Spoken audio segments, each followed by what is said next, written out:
Hello and welcome to DC808 on the Wire. I'm Chad Blair with Honolulu Civil Beat, and it is our post-election wrap-up. Joining me today, as always, is Michael Levine in our Washington, D.C. Bureau. Aloha, Michael.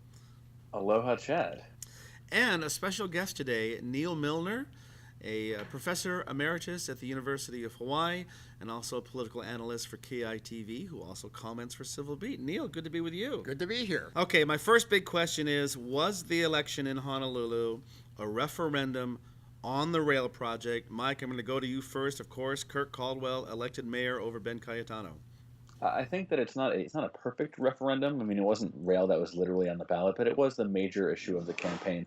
And if you put it together with the votes in 2008 and 2010, neither of which, again, were perfect referenda, but when you put those three together, this is three successive general elections where the public hasn't had an option to, put something in the way of rail, and they chose to move forward. So that's three straight times.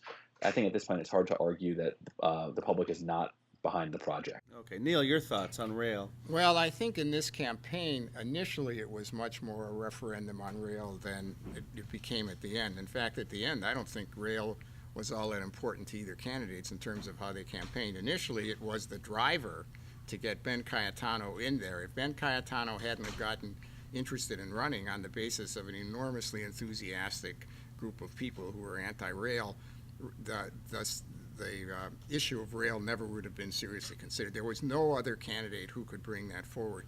I think what happened over time is that, of course, rail stayed important, but a lot of the strategies of the pro-rail people were essentially to broaden the issues in other ways. One is to attack Cayetano's character and his competence, and the other, by the end, was to understand on the basis of your polls and some others that there was a group of people who were still not all that decided, and they were less interested in rail as the most important issue. And I think at the end, a lot of the campaign was about bringing those people on board. That was the changing nature of the electorate. So by the end, it wasn't rail. Whether people approve of it or not right now, you're still in about the same position. It's going to go forward because the political process makes it go forward unless you get unless they lose the big amount of money. How the public really feels about rail just as an abstract issue, I don't know, and frankly, it's not that important anymore. Okay, we have a pro-rail mayor coming in, a pro-rail Honolulu City Council. We have lawsuits hanging in the equation, but tell me now from the federal level, Mike, what's likely to happen there? I believe the decision was supposed to be made this November following the election about the FTA funding for the Honolulu Rail project.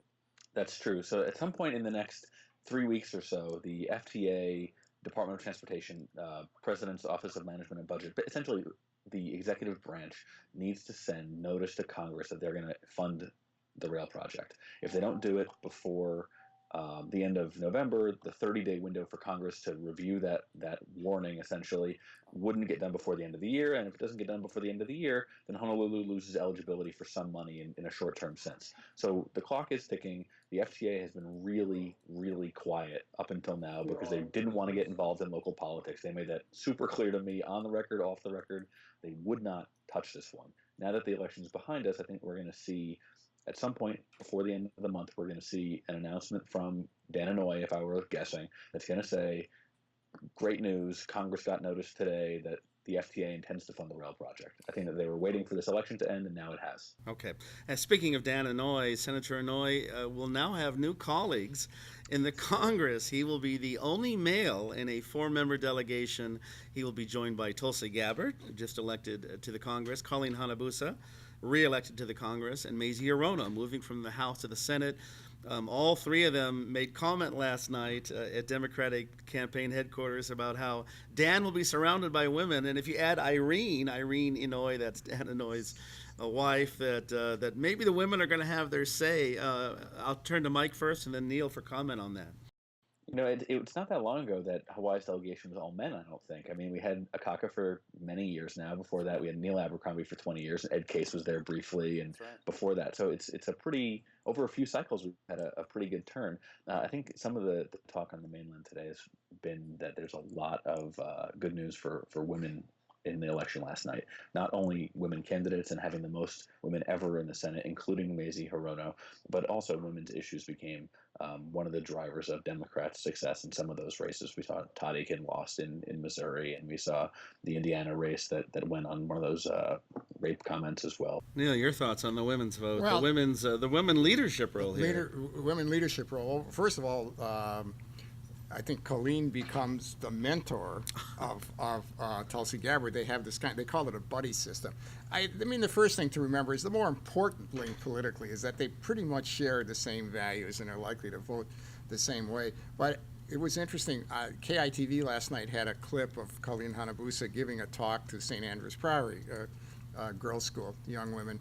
That's where Colleen went to school, if I remember correctly. That's right. Yeah. And she was very candid about how hard it was for her when she was in the legislature, the state legislature as a woman, including guys coming up to her saying, this is not a job for a woman in the leadership role. So, yeah, it was amazing. I mean, we did have Patsy Mink in this, starting in the 70s, and then Pat Psyche.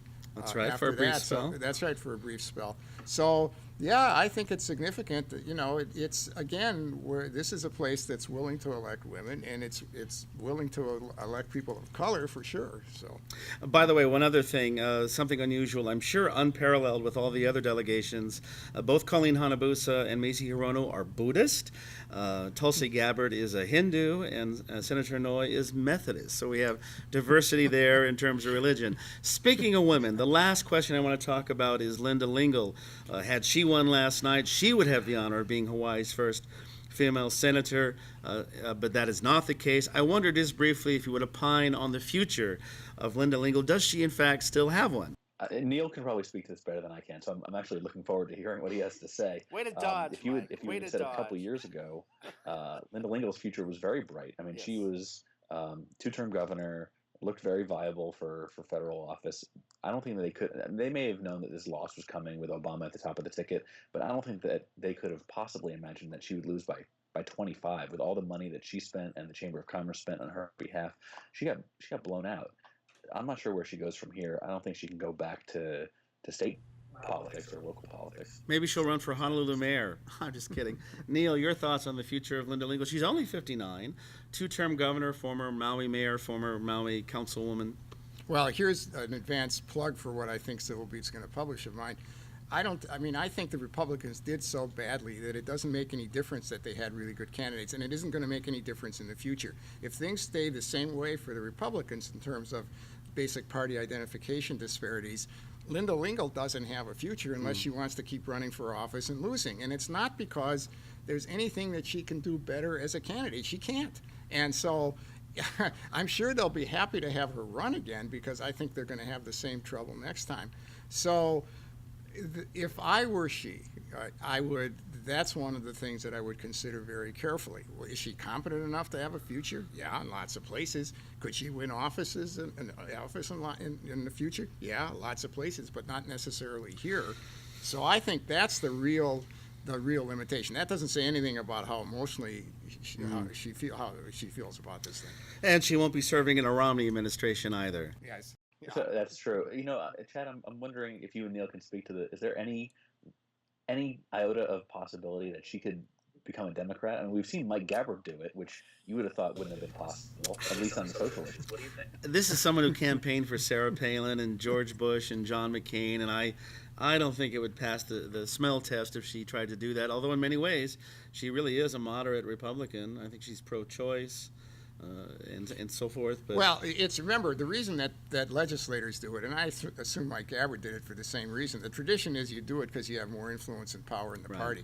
But why would Linda Lingle do it? They're not going to pick her to run for office. There are plenty of people who want to run for, the next high office for the Democratic Party that would be well ahead of her in line and would probably do better than she would, considering she'll always be labeled a Republican. I also don't think she would.